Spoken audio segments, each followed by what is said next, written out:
I appreciate that question, the way you phrased it. It's meaningful and appropriate and positive, so thank you. The answer is yes, and let me tell you why. In fact, yesterday, I made some statements yesterday, I don't know if anybody saw them on television, which said just that.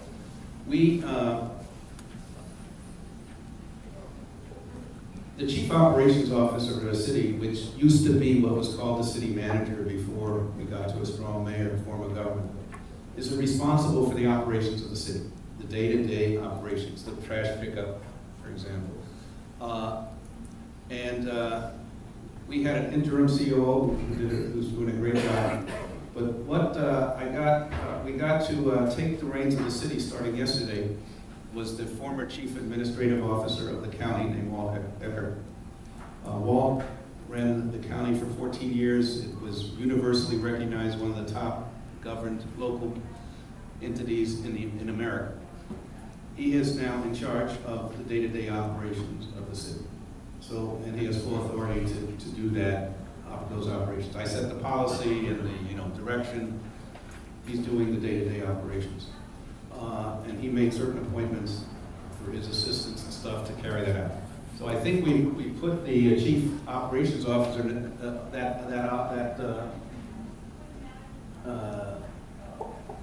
that function in the hands of the best person that we have. So I think that's going to happen.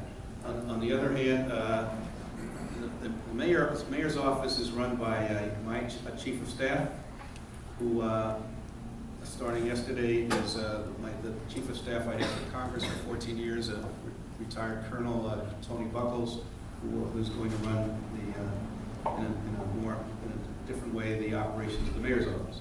So we have those operations in good hands.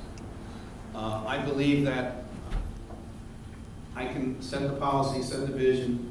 There's going to be some legal situations which have not been at all ever formalized or anything right now. I mean, there's been nothing legal, as far as I know, that's been instituted. It's all rumors. That we'll be able to handle the operations of the city. I can do the legal stuff, but also the policy and the visionary stuff, as long as I have to. Now, do you need more than that, or how would you like me to? What else? If you wanted to express your views about how far you would go to fight the opponents. Well, all I am asking, as I said this on television yesterday, and I think you would all agree, every one of us is entitled to due process. I can't deal with press conferences and anonymous sources and rumors.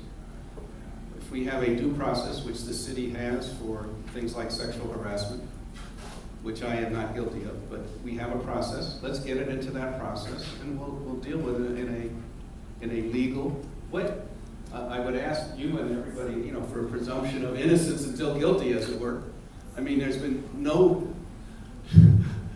not one person or charge that has been made. It's all secondhand, it's all anonymous, it's all press conference.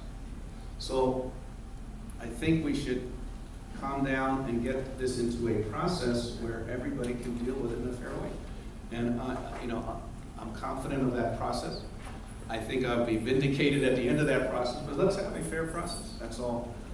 And not do it by innuendo and stories, That is what I would say, ask for.